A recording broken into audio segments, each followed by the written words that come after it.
It's pretty rare for us to get to break a little bit of news in the cold open of a show.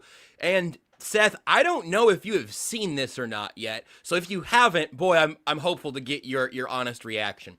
Look, we've talked a lot already. We're going to talk a lot more today about trade deadline stuff, some potential trade targets for the Kansas City Chiefs, some places they might want to be able to reinforce their depth.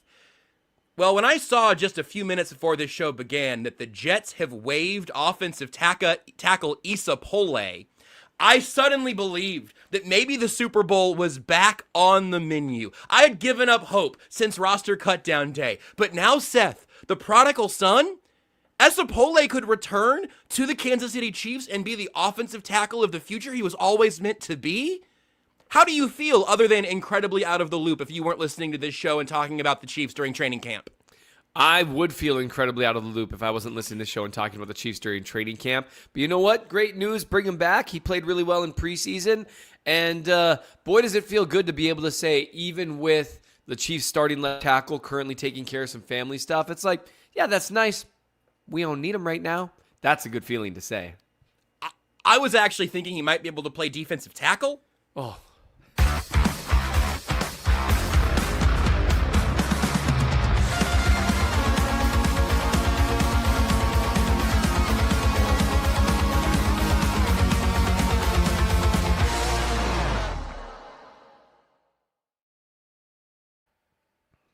only just begun, and we've already got one comment about Seth's hair, so we are in a good place. I told you this before the show started, Seth. Seth has gotten another haircut by presumably a professional, and just mostly got the sides tightened up. Seth, it's the best your hair has ever looked since we've known each other. I just want you to know that.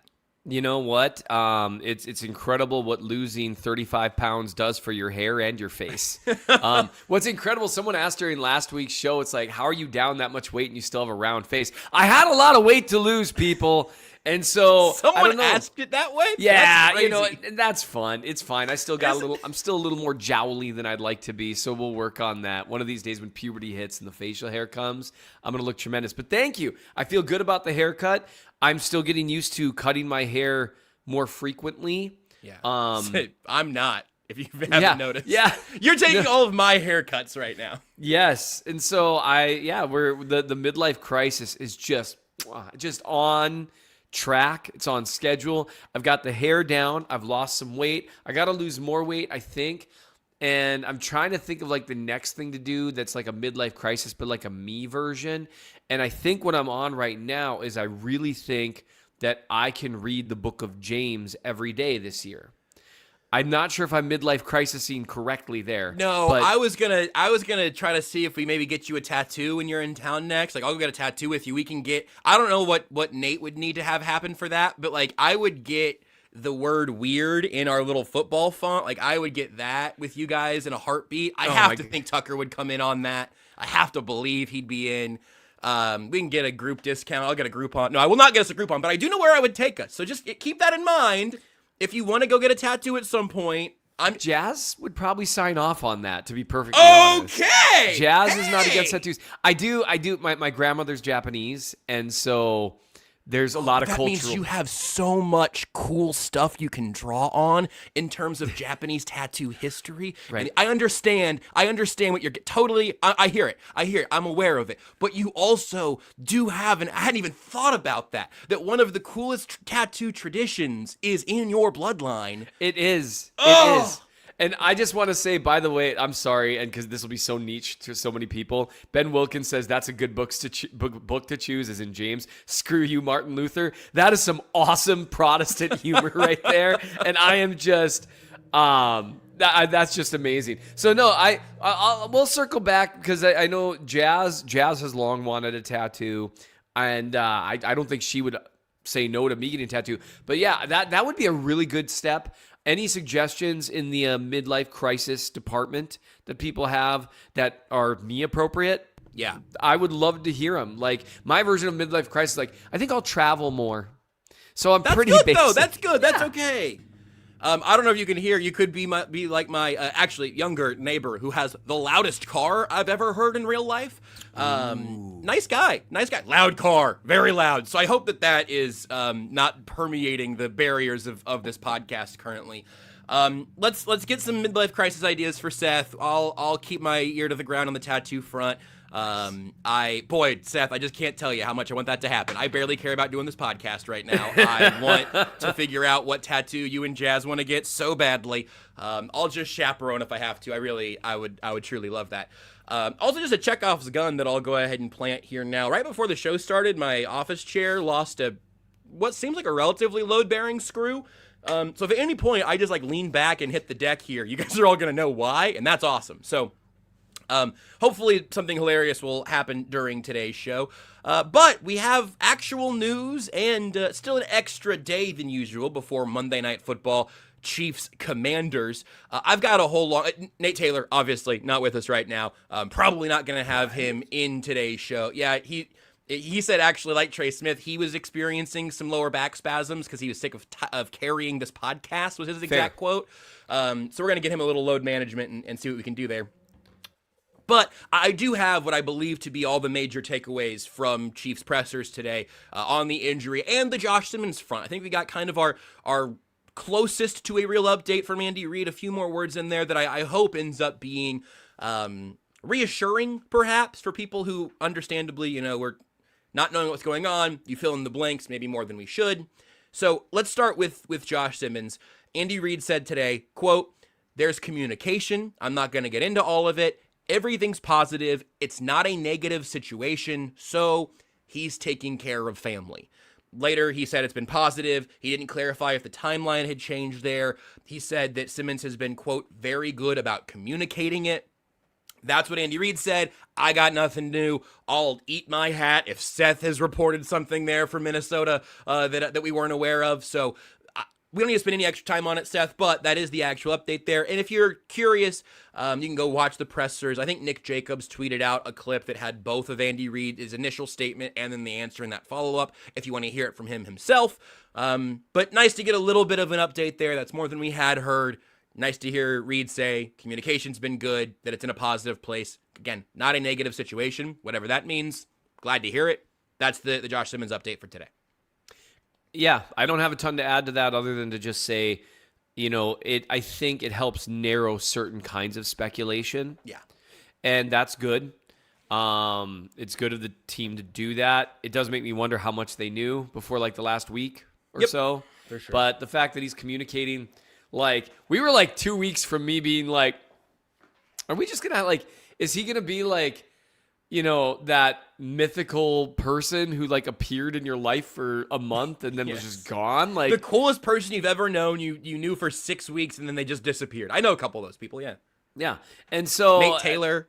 Yeah. Some others. So I think that's a sign that he's not done with football. Yeah. And that was always a wild thing. But it's nice to be able to tick off a few speculative type things. And so, yeah, Reid said he's taking care of his family. Fair enough. Sometimes you got to take care of your family, dude. So there you go. Hopefully it's nothing too crazy.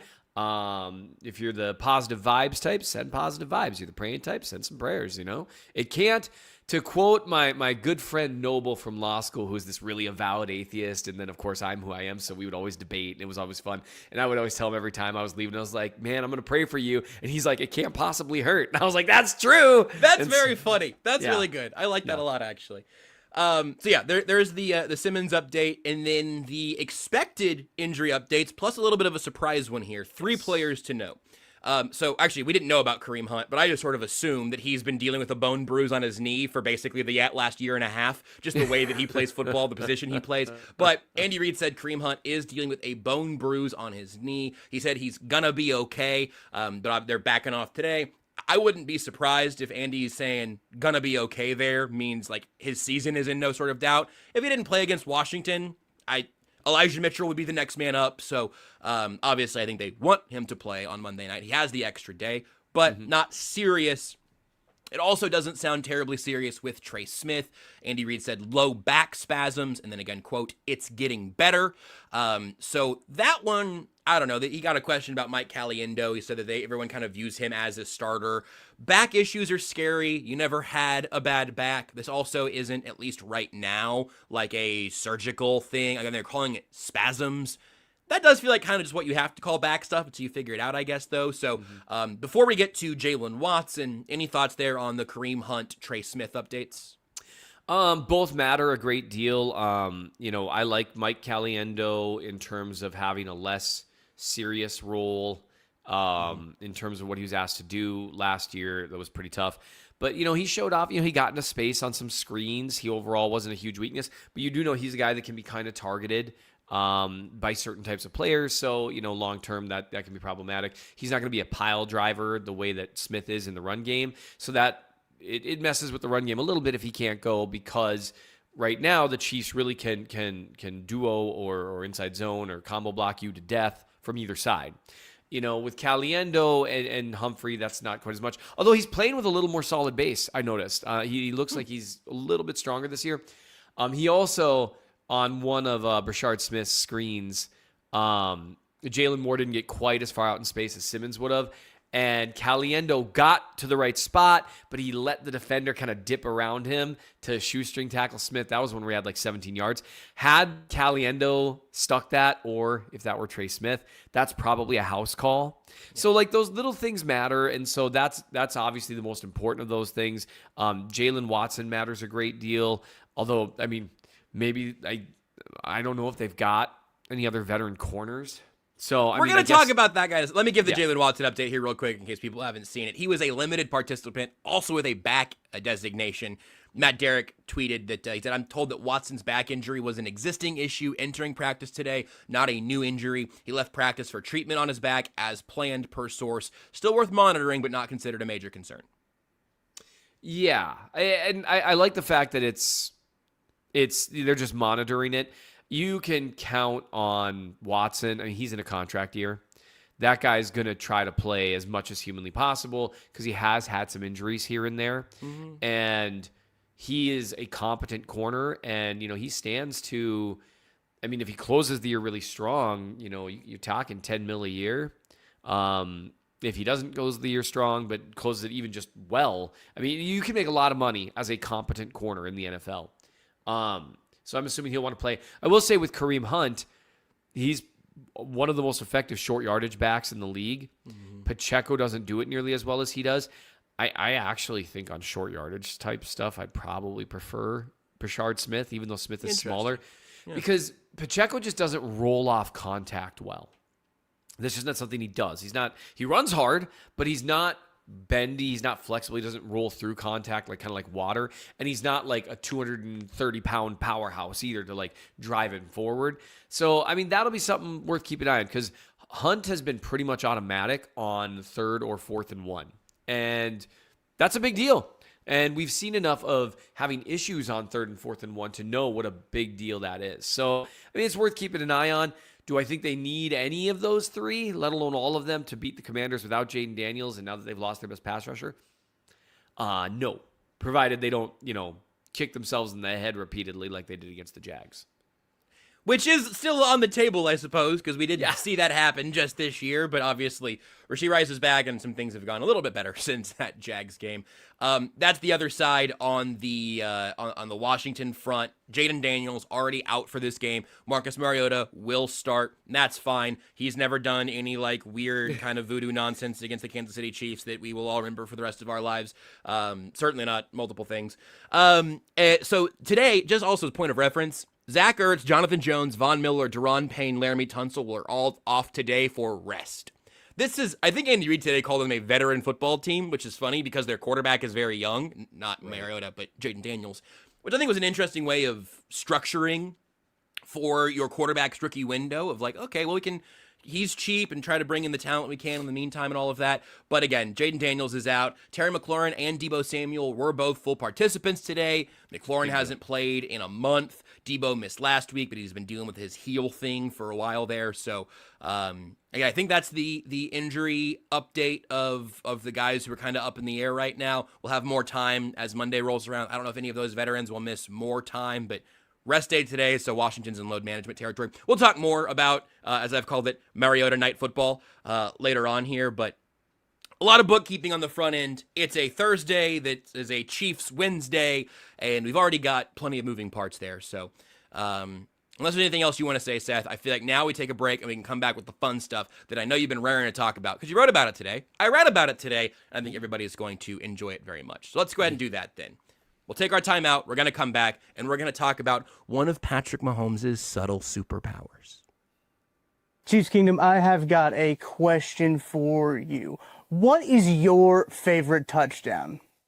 Well, for me, I can confidently say that my favorite touchdown, it's the next one, because with DraftKings Sportsbook, an official sports betting partner of the NFL, every touchdown could bring you closer to cashing in. From the first touchdown score to anytime touchdown props or the thrill of live in-game betting, every snap is loaded with opportunity. From spreads to money lines, same-game parlays, regular parlays, you want it, DraftKings has got it. Here's the best part. Bet just $5, and if your bet wins, you'll get $200 in bonus bets instantly. I use DraftKings Sportsbook, and you should too. Your team hitting pay dirt pays out to you. Download the DraftKings Sportsbook app now and use code KCSN. That's code KCSN to turn $5 into $200 in bonus bets if your bet wins. In partnership with DraftKings, the crown is yours. Gambling problem? Call 1-800-GAMBLER. In New York, call 877-8-HOPE-NY or text HOPE-NY 467-369. In Connecticut, help is available for problem gambling. Call 888-789-7777 or visit ccpg.org. Please play responsibly. On behalf of Boot Hill Casino and Resort in Kansas, fees may apply in Illinois. 21 plus age and eligibility varies by jurisdiction. Void in Ontario. Bet must win to receive reward. Minimum minus 500 odds required. Bonus bets expire 7 days after issuance. For additional terms and responsible gaming resources, see dkng.co/audio.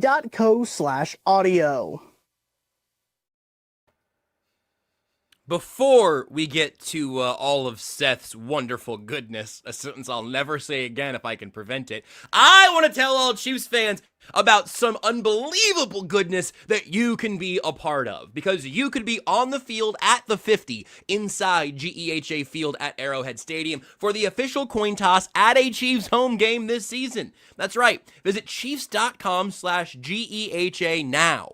Enter to win a chance to be on the field for a once-in-a-lifetime view of the pregame coin toss. Plus, you can score other exclusive prizes. If you're still listening to the show, you've heard this before. I don't know why you haven't done this yet. You can enter for a chance to win at Chiefs.com/GEHA. GEHA is the proud partner of the Kansas City Chiefs and a great friend to us here at KCSN. Again, I don't know why you wouldn't go sign up for that. I don't think I'm allowed to win it, so I haven't, but you are, so you should.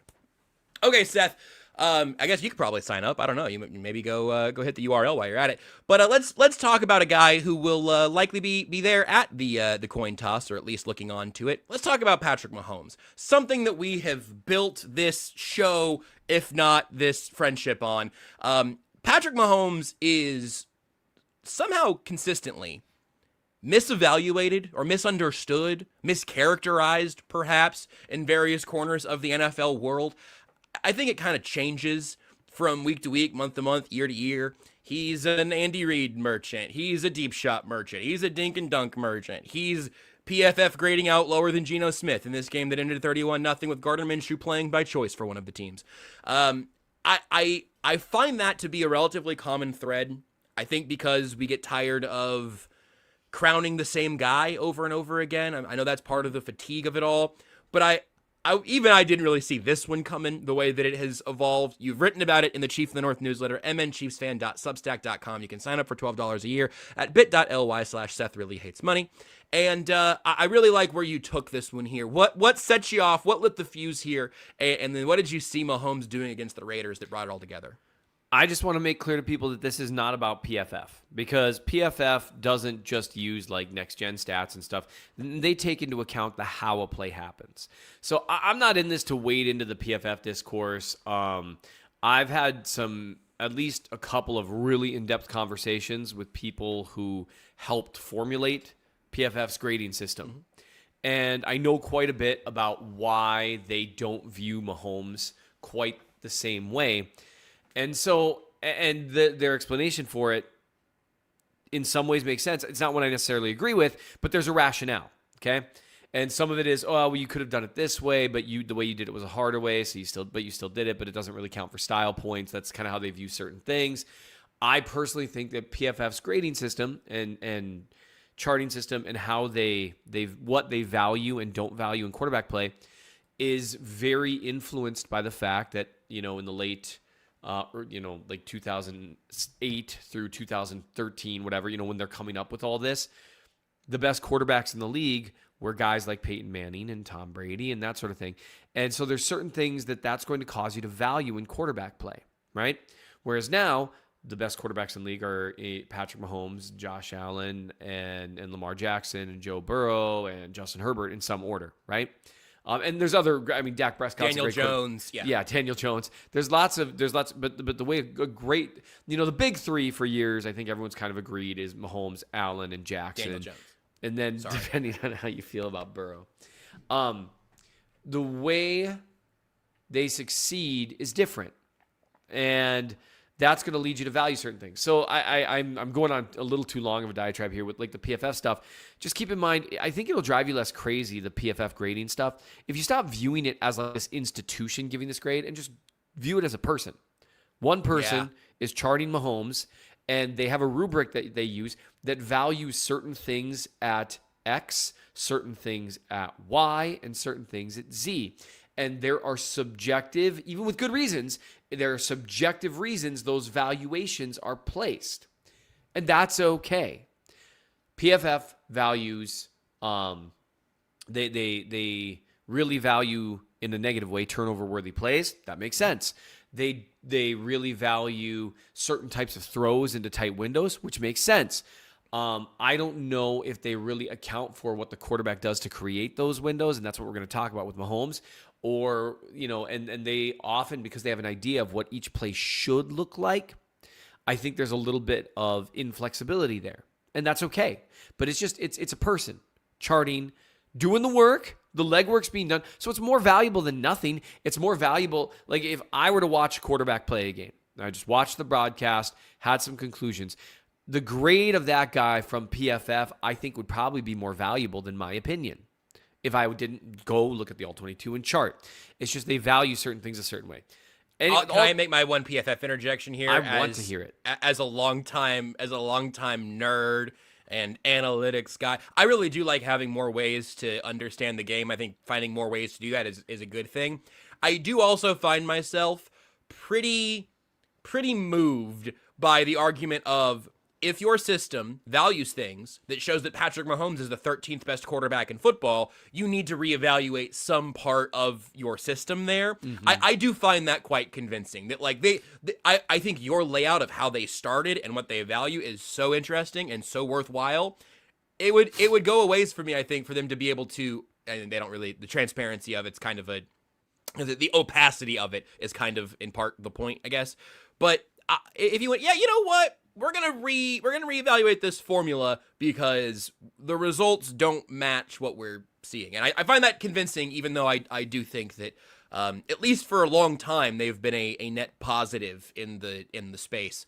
I think as it is also, it's gotten more and more simplified on like the Sunday Night Football. It's like, okay, well, so Derek Notty's 119 out of 119. Good to know, and that's not helpful, because that's not what PFF was ever there for. So anyway, I have found my patience waning with them a little bit this year, but I've held up for a few seasons of being frustrated about how they evaluate Mahomes. Yeah, the fact that really what ends up happening, in my opinion, and this is just based on my interactions with people, not even the people that helped formulate it, but people that defend PFF.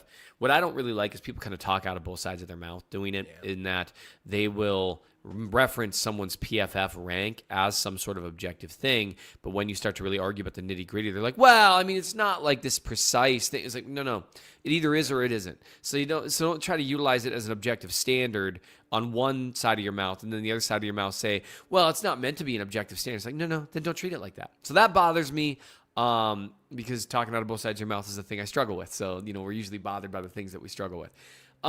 That's not what started all this, though, was the long road to the short thought we took there. What Seth, started it's just you and me today here, man. We can take all the long roads we want. Yeah.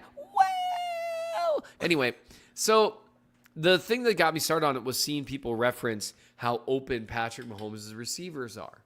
And Next Gen Stats is something that charts that, and it's very valuable. It's a great tool to have. People were talking about, receivers having X number of yards of separation and kind of stuff. And to me, that actually got me started on it because the idea of charting receivers for separation, and one reason you can know this, MVS and Justin Watson consistently graded near the top of this rubric every single year. Well, look at all this separation they're getting. Well, I can watch Justin Watson on film, and I tell you, that guy doesn't separate well. Yeah, interesting. He does not. So there's something schematic that goes on there. And so when you're talking about separation, you're talking about usually, it just depends, but usually it's about where the receiver is, how close is the closest defender on the field when the ball arrives in his hands, okay? That's something you're often going to get, or at the time the throw is made or something like that. The problem is that tells you the what, it doesn't tell you the why.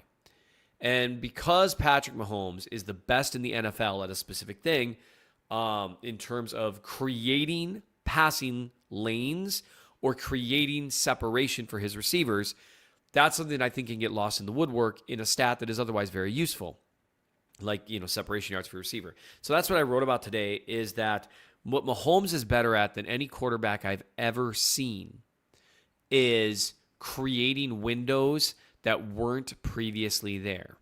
And we can talk about it at length. I'll say in advance, that's one reason why he can occasionally get himself in trouble with his feet sometimes, or he'll bail out of a pocket a little earlier than he should or something like that, because he's trying to create a throwing window, not necessarily because he has happy feet.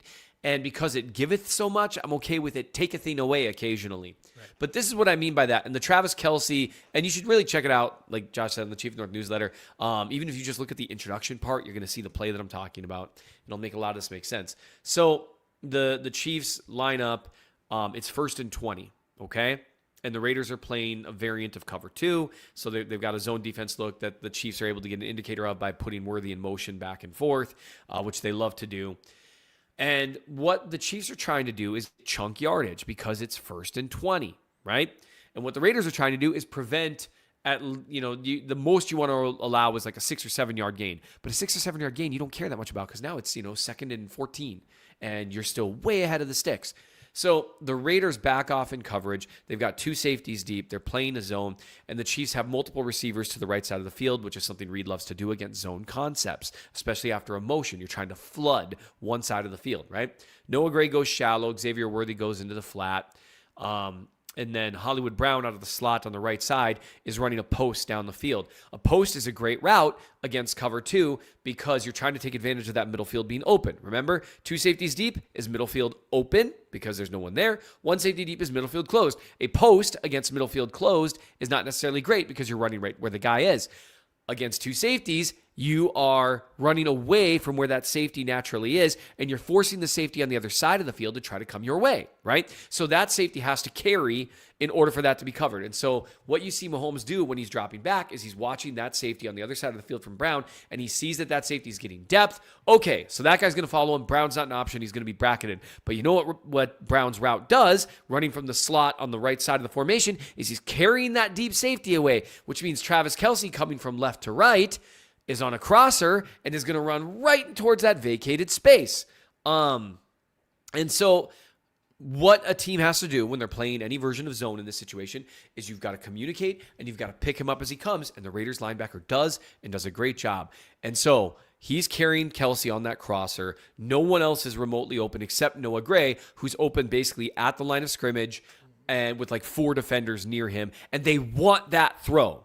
And this is what's so crucial. This is why completion percentage can lie to you. Throwing that to Noah Gray is a bad play. It's a bad play because it's exactly what the defense wants you to do. They want you to throw it short so they can rally and tackle, and now it's 2nd and 15 and that's best case scenario. Probably more likely like 2nd and 18. So Mahomes sees all this. He scans the entire field and sees, okay, I don't really have anything I like a ton right now. Only 3 guys are rushing for the Raiders because, again, it's 1st and 20. And so then what Mahomes does, he's got a great pocket. And this is where I think some sites like PFF would want him to sit and survey. They'd want him to Tom Brady it or Matthew Stafford it or Peyton Manning it and sit and survey and let his receivers create a window. Mahomes, there's 2 types of people in this world. There's people who have life happen to them, and there's people who happen to life. Patrick Mahomes happens to things. He does not have things happen to him. And so he is someone who's going to try to put his finger on the scales, especially against zone defense. So he starts to move up in the pocket.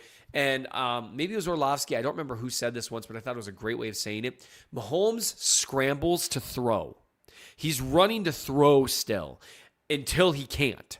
Generally speaking. And sometimes still after he can't, and he is slightly beyond the line of scrimmage. Very rarely, but every once in a while. Very rarely. So he starts to move up, and here's what happens. The linebacker that is carrying Kelsey on the crosser, he's in good position to undercut a throw. Now, I think what PFF would like there would be let Kelsey get depth and then layer the throw over the linebacker. But here's the thing. That takes an incredible throw. Now, we've seen Mahomes hit that multiple times. But you know what's easier? If you can get that linebacker to move, and then you can make a throw that anyone can make. And so what Mahomes does, he moves up in the pocket. That linebacker, as he's carrying Kelsey, he's got, because his own coverage, he's got eyes on Mahomes too. And you see him stop and hesitate because he wants to pursue. And here's the question that people, why would he do that? Why would he do that? He's not close enough. There's 4 other defenders that are in position. He's 20 yards away. He's 20 yards away. There's so many reasons not to. But here's the thing. You've been playing football your whole life. What do you do on defense? You rally to the ball. I'll add, what did you hear 100 times this week? Mahomes will run on you. If he finds a lane, he'll scoot and he'll pick up 15 yards, and he's one step faster than you are. Yep. No matter who you are, whether you ran a 5.2 or a 4.2, he's one step faster than you. I think the only person I ever saw run him down, I was trying to remember who that was. It might have been Myles Garrett, but I remember he was like losing that race to the sideline. I was like, whoa. Yeah. Never seen anyone do that to him before. So he hesitates, and Kelsey, because he's done this before, he continues on the crosser, and Mahomes, and here's the other thing Mahomes can do, and this is what allows him to utilize this superpower well. Mahomes is able to just release the ball immediately no matter what he's doing. I'm convinced the man could be sitting on the toilet mid-wipe and still get a football pass off within half a second. I mean, that'd be weird, but it's something he can do from any platform, any angle he can throw with velocity and accuracy. Yeah, it was Micah Parsons. He caught Mahomes. It freaked me out, which Micah Parsons is a freak. So what Mahomes does, he sees that linebacker freeze, and then just immediately, immediately lets it go.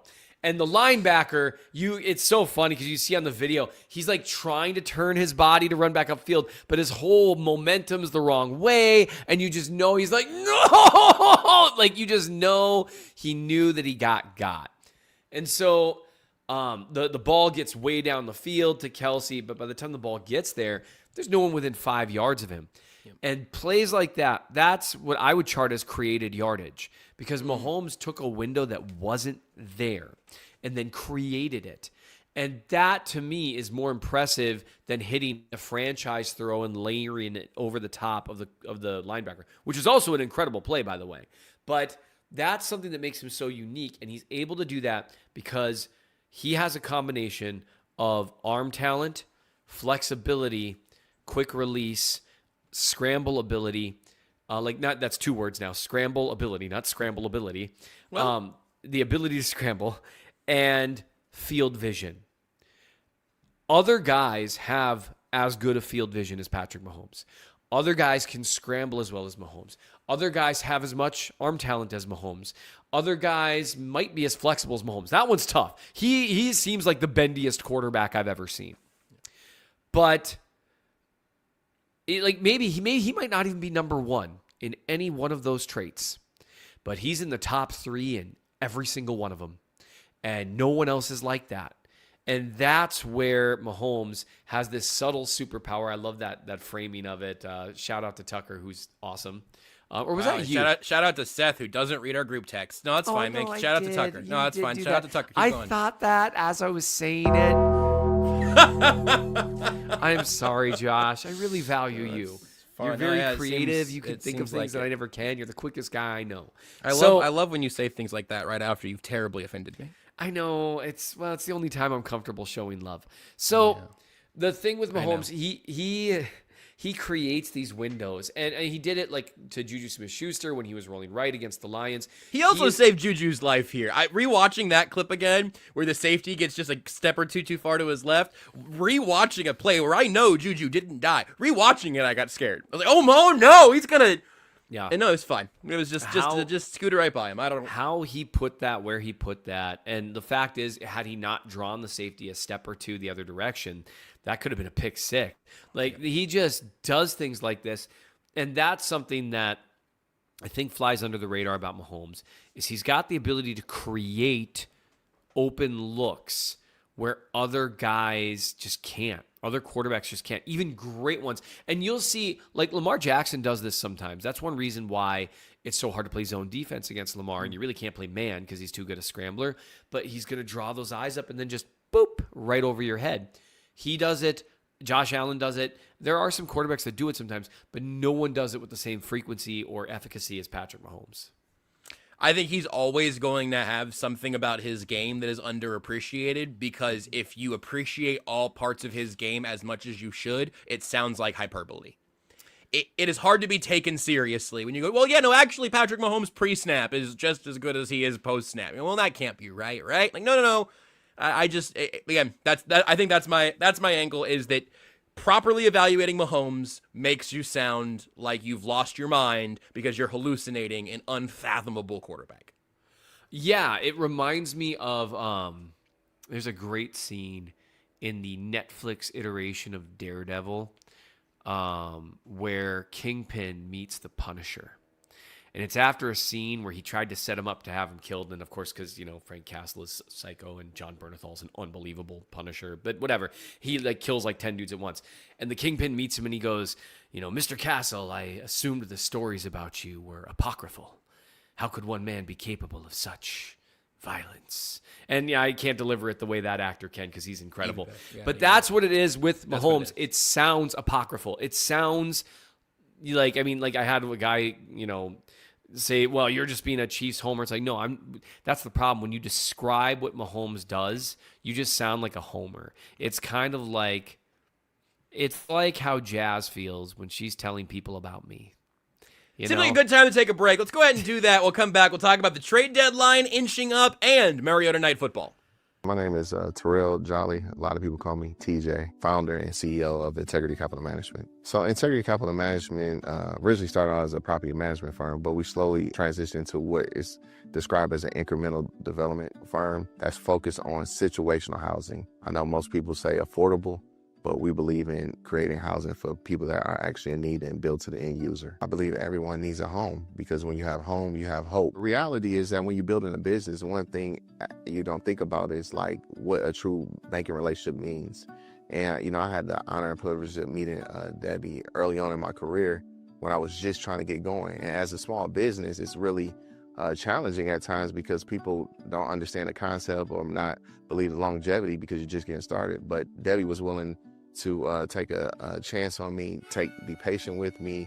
I almost look at it like a grassroots initiative. She's seen and believe what I'm about. Anybody that's really true about their business and want to get some things done, I would definitely trust hands down Emprise, because Deb's team, along with Aaron and Jackie and all the amazing people that work behind the scenes, even from the treasury side, I would say, hey, give them an opportunity, because you won't be disappointed and you will actually be in hands that actually somebody care and that will see you from start to finish.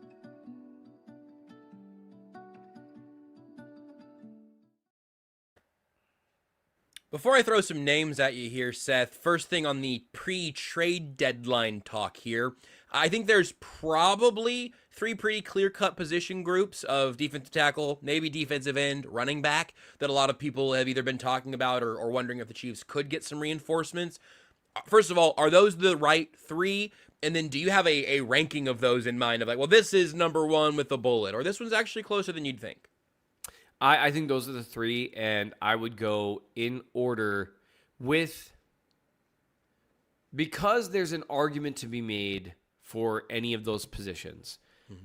I think it's, best player It's kind of like Yeah. the draft, right? Yeah. Like there's more positional value in some places, but outside of like kicker and punter, it's like, oh, okay, well, we've got this elite prospect that fell, here, but he's a right guard, whereas this guy we don't really like, but he's a tackle. It's like, well, Sure.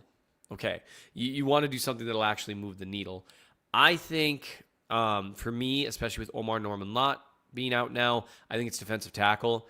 I mean, right now you've got Chris Jones, Derek Nottie, and Jerry Tillery. Tillery is a guy that you can throw some snaps at. Derek Nottie hasn't played super well. The Mike Pennell thing, I still don't know what happened there. Is he the difference maker on a Super Bowl team? No, but it still makes no sense. Like, just ridiculous. We're not talking decision. about the position the same way we are if Mike Pennell's on the team. Yeah, Even if they Mike- also have Nottie here. Yep. And so right now they're playing Chris Jones too many snaps. Yep. And you almost need him on the field for run defense snaps too. Yep. Because, Tillery's passable, but he's not like Jones with the ability to blow it up. Jones is stronger at the point of attack too. He's just not as good, and you can't swap in Amenahu or Dana or Karlaftis or Gelati to the interior on rundowns. Apparently, you can Leo Chanel because he can play anywhere at any time because he's ridiculous. But that's one where it makes sense. And then after that would be defensive end, because they've got bodies at defensive end. And so for me, like if you're gonna go get someone, it's got to be someone who's a noticeably more productive pass rusher than the guys you currently have after Karlaftis, right?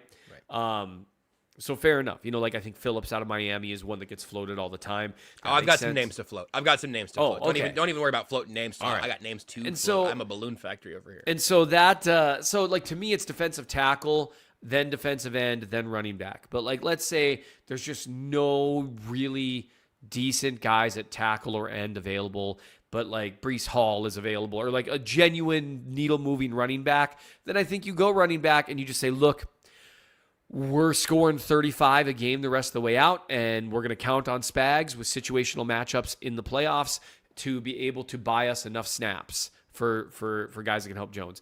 But that's the big thing. Like with Jones, he shouldn't be playing 80% of the snaps. He's going to be just exhausted, and not just as the season wears on, but like I don't want him on this like I don't want him on the field for a long drive drill because we can't take him off the field. And he's been playing, 15 snaps in a row, and now it's 3rd and 10, and they're on the 8-yard line. And Trevor Lawrence falls down. Yeah. You don't have to work very hard for this hypothetical. That's you don't want that. You want him to have a little, just have that juice. The way Jones plays is incredibly tiring. And sure, it would be great if he had whatever Energizer bunny battery that Aaron Donald had, but he doesn't. He is very nearly as disruptive as Aaron Donald. Like this close. And we're talking like 5 guys in history that are that good. But he can't do it for 80 snaps or 60 snaps. So getting him some help is huge. And however you do that would be really, really helpful. I'm checking an Aaron Donald thing just because I was curious about it.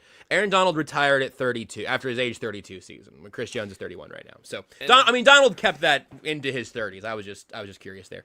I think I'm with you on the order, and I think here's why I think defensive tackle has to be number one with the bullet, and why defensive tackle is the one position that I think you're just painted into the corner now. I'm not thrilled for this, but I think you almost have to be beyond.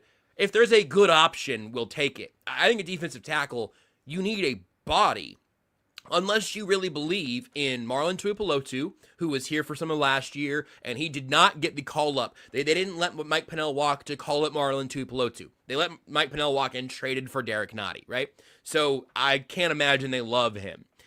Zach Pickens and Broderick Martin are 2 names we mentioned at cutdowns because they got added to the practice squad after they were let go from the Bears and Lions, respectively. We're only talking about them because they were both 3rd-round picks in 2023, which is interesting enough to mention them here.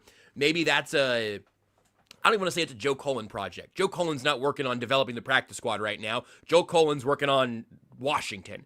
So maybe there is a rebuild program there for those guys. Maybe they're in the mix at some point. Maybe now's the time. I don't know.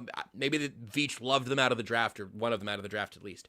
But unless you want to play Marlon Tuipulotu, Zach Pickens, or Broderick Martin legitimate snaps, now and in the playoffs, because Omar Norman Lott's not coming back in December. Unless you want one of those three guys, maybe multiples of those guys, playing a lot of snaps, you have to add somebody from somewhere. You just don't have the numbers. That's even without what you've already said about Chris Jones and noting that he's playing too much and not having enough around him as it was. Like, even for Omar's optimism, that was about what he might develop into down the line.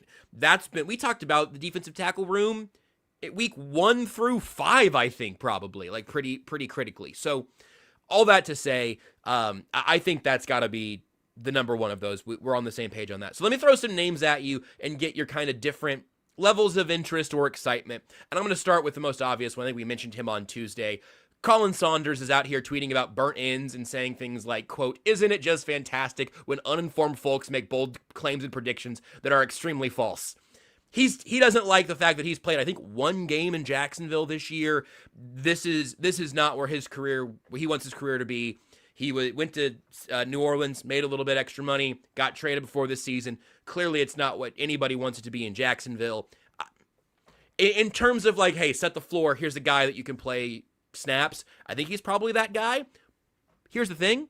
The Jags don't think he's that guy because he hasn't made it into that rotation. So I think that makes all the sense in the world for both sides, both parties involved. But I don't think it's okay to expect Colin Saunders to come in and even be Omar Norman Lott right now, because the Chiefs obviously had made their bets there. Yeah, I think he's someone that I would be interested in because he's shown that he can be a competent player in the system and he can eat 20 snaps, and that helps you survive. I don't know how much better the defense becomes, but I do know that it survives more. Right. And I think it has more longevity to it. And, with the Jags, it's just impossible to know what they really are looking for, what they want him to do. What we know is what he did here. And yeah, that was a few years ago, but it's not like he's in his late, his mid-30s or anything like that. I mean, he's still plenty young. So, I mean, that would be one that I'd be in favor of. And he'd probably be relatively cheap. So then we'll talk about the other one, the other defensive tackle, who got a little bit of a murmuring yesterday. I'm going to ask you the rhetorical question first. What would you do for Quinnen Williams? Here's the rest of the intel here, and then that rhetorical question becomes legitimate to you. The report from Connor Hughes was that the Jets would be looking at a second-round pick. We don't know if they're really shopping. We don't know if they're really selling, but maybe you set the line there. He's got a large contract. He's got a $15.5 million base salary this year, and you got to prorate that out for games he's played and checks he's played and all that. About $15.5 million base salary this year. Then I think about $22 million next year for the team who would be acquiring him. $25.5 in 2027. That's his age 30 season. Probably wants an extension before then anyway, just kind of thinking about what a team acquiring Quinnen Williams might be looking out for. I love draft picks. You know this. It could be a boat. But if you told me that you could essentially swap Omar Norman Lott, the 63rd overall pick, for Quinnen Williams, I'm like, yeah, man, I'd figure it out. That's not one that I think I would lose a whole lot of sleep over. He's again, sneakily older than you'd think. I told you this contract takes him to his age 30 season. But imagining a defensive tackle room this year with Chris Jones and Quinnen Williams, and then a world in where Quinnen Williams becomes the guy who does take over for Chris Jones, where Omar is DT3 whenever he's healthy next year. I like the idea of making a move that's for more than just 2025 if you're going to make the move. What would you do for Quinnen Williams? Unspeakable things. Look, I'd call the Jets and, after, calling Mahomes and saying, hey, I'm looking at your contract and it says it's like a $70 million cap hit next year. We're shredding that thing up and doing a whole new one next year, this offseason, right? Right? Okay, great. We're going to go plant some trees with Kawhi or whatever, yeah. Yeah. No, just actual renegotiation makes all of that more flexible, yes. And then you're calling a couple guys and saying, hey, how do you feel about a little bonus money? And then you call Clark Hunt and say, hey, how do you feel about writing some checks? Here's the thing. Hey, Clark, how do you feel about winning another Super Bowl? Good? Okay, yeah. Cool. And odds of them doing this, I think are pretty slim to none. But here's one thing I would tell you. Quinnen Williams, he's 3 years younger than Chris Jones. He is a foundational type of player. Right. and him and Jones next to each other would be ridiculously difficult to deal with from a schematic perspective. And Williams is excellent against the run. He's not really a true one tech, but I mean, they could figure that out. Yeah, that's how it feels, right? And it is you really end up in a situation where you could, the number of things you can do having two guys that require slide protection to slide their way is unbelievable. I would, with everything else going on with the roster, yes, it would be difficult, but it let me just tell chat, I'm telling you, if they wanted to, I mean really wanted to, they could. Yeah. They could. I mean, fine. Now does that mean you basically have laid in exactly what your roster is next season too? Yes. Yep. Yes, you've committed to next year's roster. And you know what next year's roster will have? Chris Jones and Quinnen Williams next to each other. Yeah. That I would be a million. And so I see Zach Byers. Signing Quinnen Williams makes McDuffie hard to sign. No, it doesn't. It doesn't. Because the timelines are still different. The timelines are still different because then what you do with McDuffie, he's on that 5th-year tag next year. You extend him and you make that first year and second year really cheap. It's very doable. But what you're doing though, and this is what I think, Zach, what you're probably getting at, because I'm not trying to pick on anyone here. I was going to mention McDuffie. It locks in your foundational 3 guys on defense as Chris Jones, Quinnen Williams, Trent McDuffie. You know what I'm okay with? Having 3 elite players be my foundational guys on defense. Does that mean that you definitely can't bring back Jalen Watson? Absolutely. Does that mean you can't bring back Leo Chanel? Almost certainly. Yep. Does that mean that you are going to have to really retool that entire defense? Yes. Yes, you've already paid Nick Bolton. You've already paid George Karlaftis. Yeah, you've got Karlaftis and Bolton there. Like there are ways that you could do this and still keep McDuffie, but you are locking in next year's group. And then what you're doing, and Seamus is pointing this out now. Could that means you probably kiss the early and cheap extension for Rice goodbye? That's an interesting one. And because that's one thing that they could do maybe this offseason is say, hey, Rice, you want to play for $20 million a year? I hear you need some cash, and you might have an elite receiver locked down for cheap. I would be willing to do it, but I'm someone that tends to, and this is the midlife crisis in me. Yeah. You don't know what 3 years down the road brings, and while you want to be prudent, you don't want to completely sell out. Having an idea as to what your core is, if it's for an elite player, that's different. Right. Again, this is Quinnen Williams, who really is an elite defensive tackle. This is not for a solid defensive tackle. Can I cut through a bunch of it with a question here real quick? Yeah. 5% chance it happens?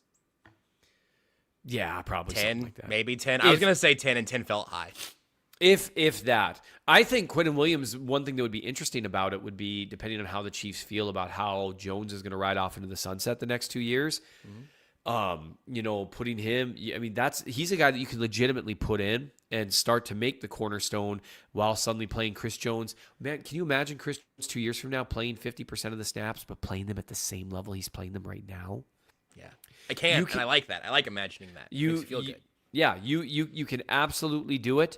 And the long and short of it is that would be your best path to giving Spags what he needs for an excellent defense, at least in terms of the foundation of it. So, that's it. It could be done. Do I think they will? No, that's a little more aggressive than they normally are.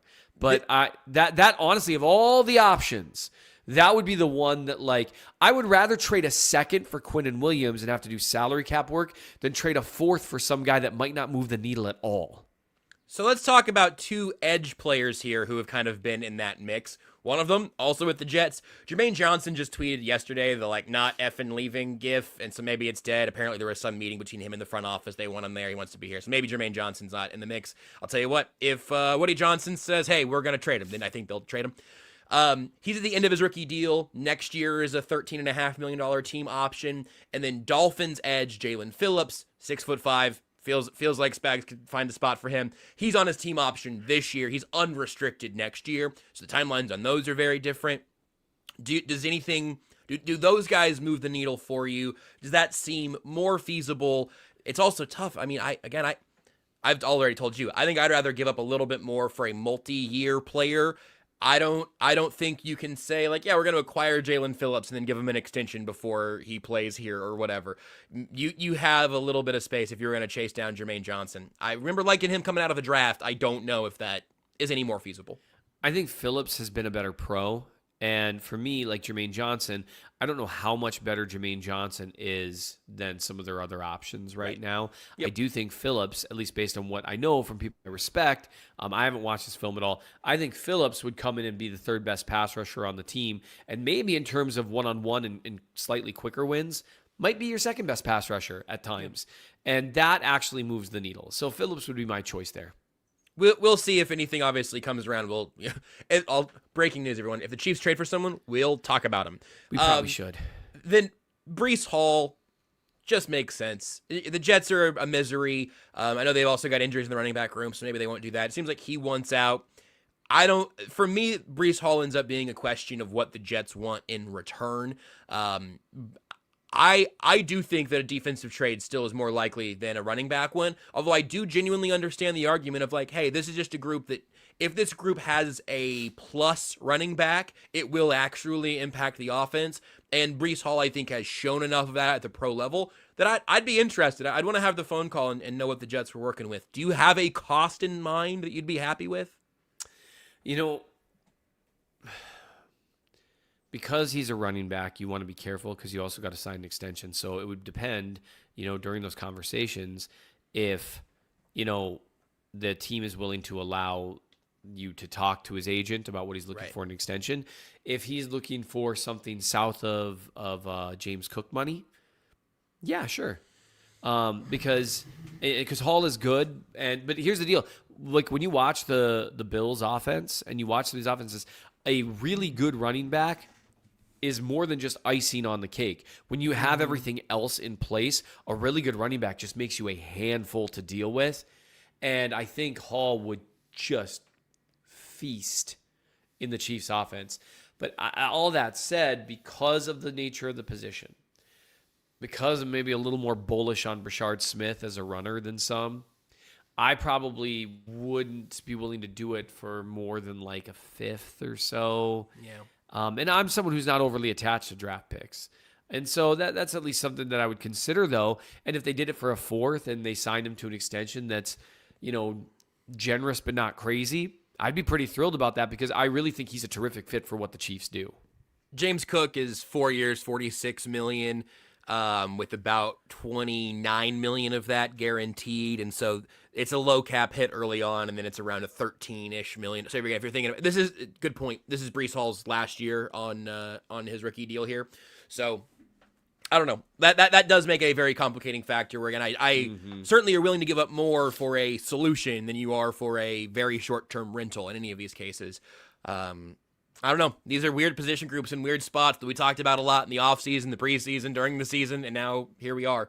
Speaking of here we are, the show's pretty much over, and we haven't really talked about the Commanders. Here's my official take on this. This is not a Raider Week situation where I secretly don't respect the opponent and am just desperately hoping for a blowout.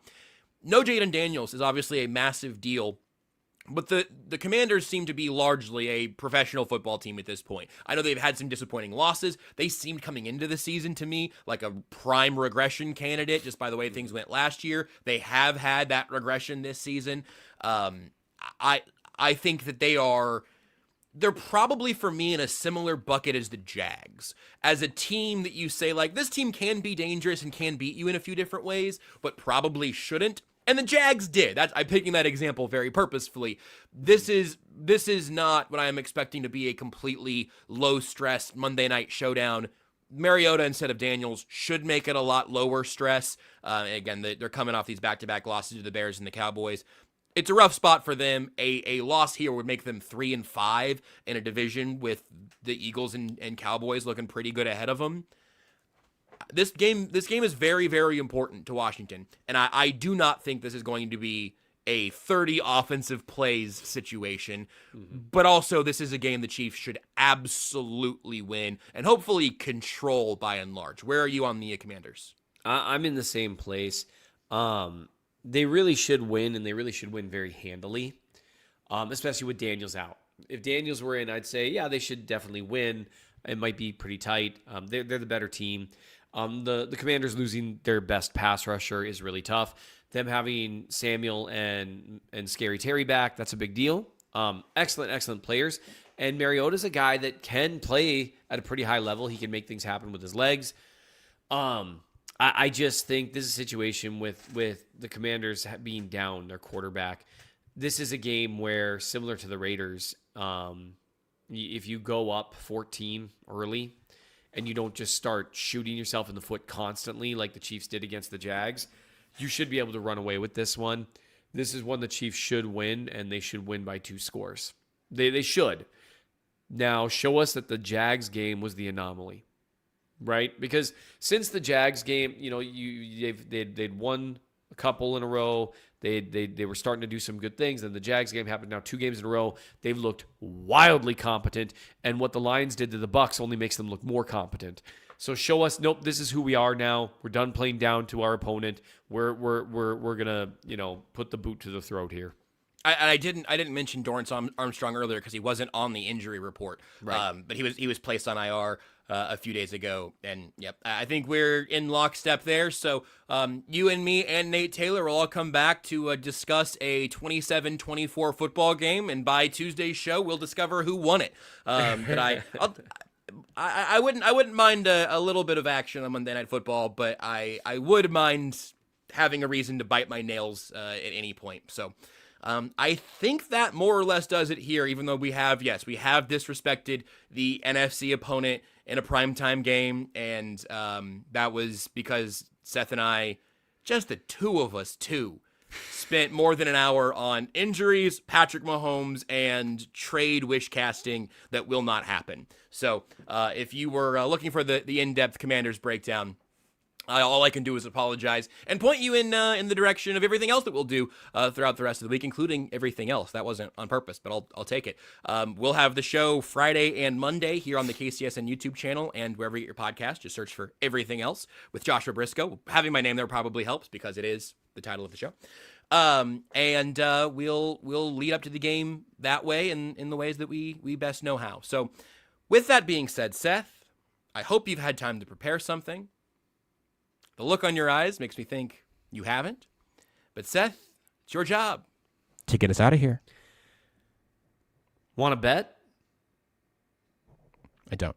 I am having a poker night, though, next time you're in town, Seth. If you want to swing on by, I've got some special cards and special glasses. To make you an offer you can't refuse.